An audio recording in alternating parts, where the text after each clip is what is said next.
Welcome back to Range Anxiety TV, and as you can see, I've got a beaming smile on my face today because the camera guy was just making some terrible jokes in the background, but we won't go into them because we need the viewers and we don't need to be muted down in that box in the basement, you know, not good.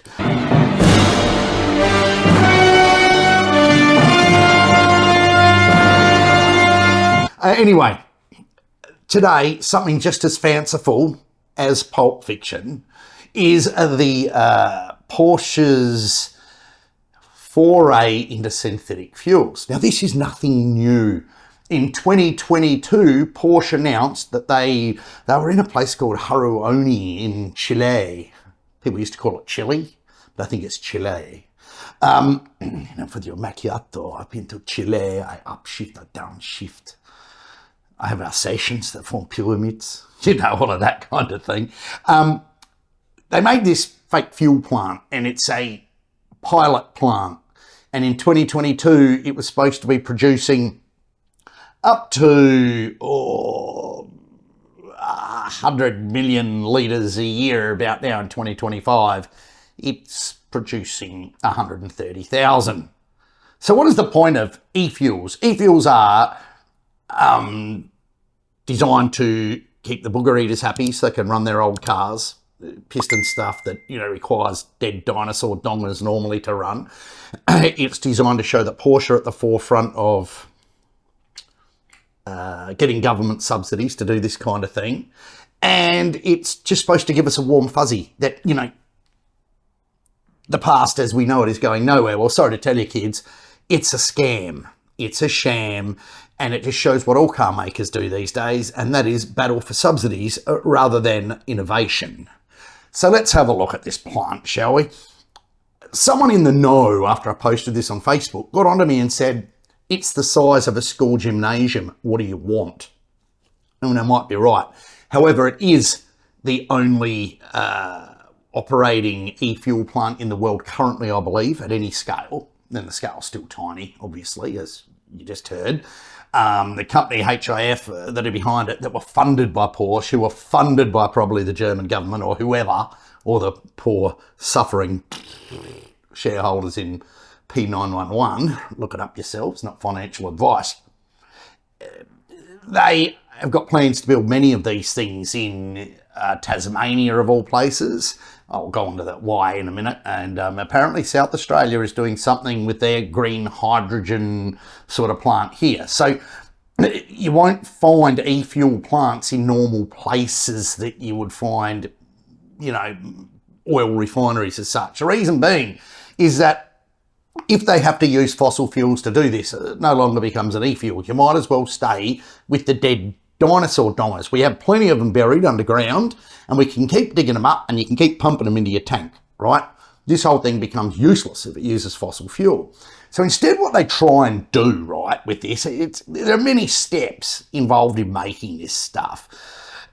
Currently it is used, the output from Haruoni, I don't know if that's how you say it, but Haruoni, how are you going today?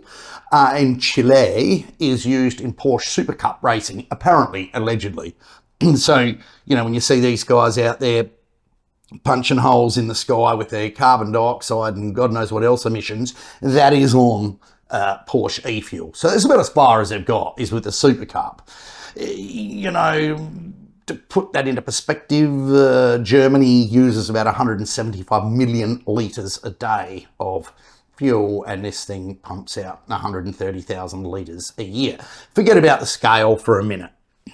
How does it actually work? There are many steps involved in making an e-fuel. A lot of it's well documented. So, you know, I'm not a chemist, I'm not a scientist, I'm not really even a YouTube presenter, if you ask most of my crowd.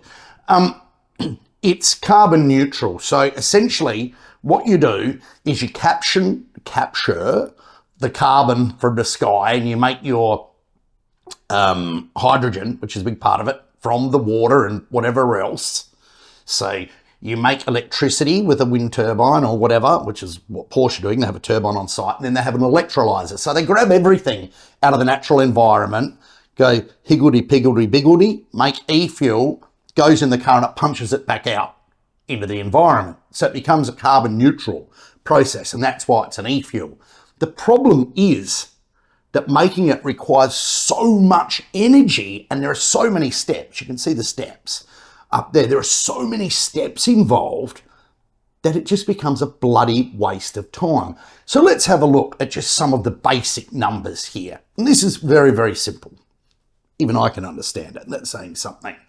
They are saying, and these are sites that I've researched across various AI engines as well as using my own common sense, that for every 1 litre of e-fuel, you need about 28 kilowatt hours of electricity to make. Now that's about half of what your house would use on a summer's day, right? To make 1 litre. So that 28 kilowatt hours will drive your average economical car around 10 kilometres, 8 to 10 kilometres, right? That 28 kilowatt hours put straight into a battery will drive a car, a good electric car like a Tesla, around 220 kilometres. So do you see there's about 12 to 16% efficiency in this whole process versus about 70 with a battery car. It is absolutely, it's cool and it excites governments to throw money around, but to make it work cost effectively will require infrastructure that is so big it'll be dumber than the hydrogen highway concept in California, which is just gone now. And unlike Arnie, who started that, it won't be back. So the whole thing about e-fuels is it's good, it's a warm fuzzy. I can't help feeling though that it's a big honey dick.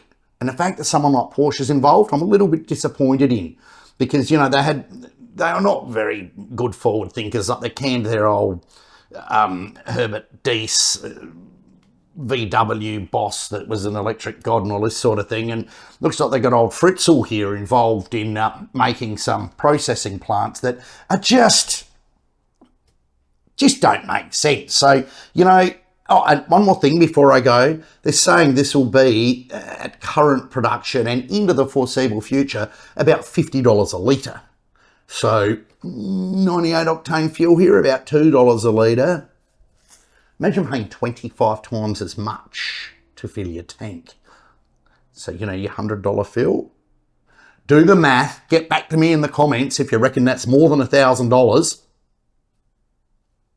And thank you once more for watching and listening to Range Anxiety TV.